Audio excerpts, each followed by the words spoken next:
picture you wanted? Yeah. Despite everything, I just could not get myself in a frame of mind to want to go on this trip. A 4-night island hopping backpacking adventure to the Urato Shoto, the archipelago, just northeast of the city of Sendai, followed by a romp around the peninsula further to the east. For my friend Shindo-san, this trip was his introduction to backpacking. Find something suspicious, say something. I think we're the only two suspicious people here. They might say something. I couldn't bail on the trip, and I've been working so hard on following through with my commitments. I wrestled with these thoughts on the Shinkansen ride south from Hachinohe down to Sendai. In fact, I wrestled with these thoughts many days leading up to the trip. But here I was, on the bullet train, making my way down to the rendezvous point later on that evening. I am an experienced backpacker. For me, this trip was something I had done many times before. Nothing special. For Shindo-san, it was a once-in-a-lifetime opportunity. Apparently this is a renovated school. It's got shoes and, a signing board, but there's no one here. How could I let him down? As I think this, a mirror reflecting my privilege as a standard white American appears and stares me right in the face. It is troubling. In my life, I have never really needed anything. My needs have always been met. Yet, I cycle through a plethora of demons all the time. Oversaturated with stimulation, gluttonous food, and entertainment, I want more. This want for more and my mindset are the source of my affliction. Spending 4 days in Japan with Shindo-san, walking rural areas and seeing the world through his eyes was refreshing and frustrating, enlightening, trying, and more. By my side was a living embodiment of someone living out an active and curious mindset.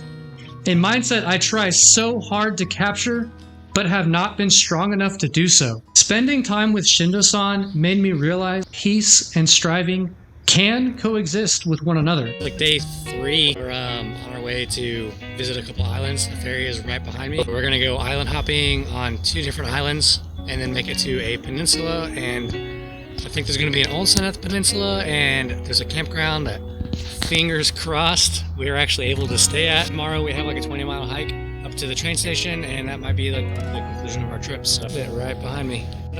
Oh, there it is. That's what that's the ferry we're about to be on.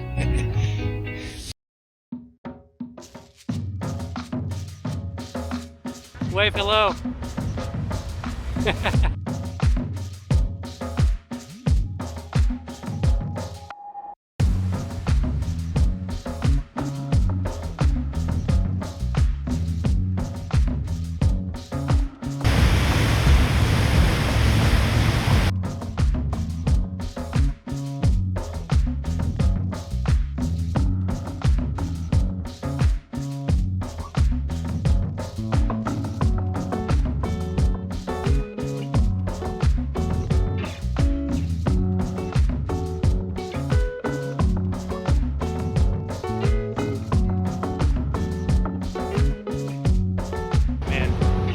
Cat's like, hey kitty. Scary looking. Yeah, Wow. because it's so poisonous. It has red and a yellow.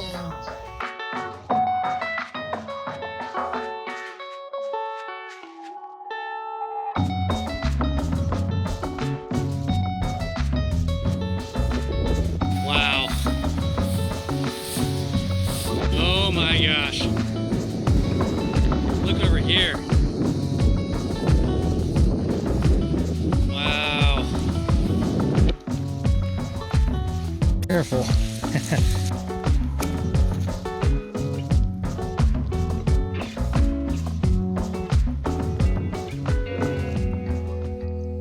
To approach the world with curiosity and strive for more, but also be content with what one already has. This mindset I aspire to is possible, but I must continue to grow to get there. Ultimately, the trip was an amazing time, and spending time with Shindo-san was awesome. The moments I captured on film are only a snapshot of what we saw. You must use your imagination to fill in all the rest. After all, imagination is a key component to capturing the curiosity necessary for a full and valued life. I would be doing you a disservice if I shared it all.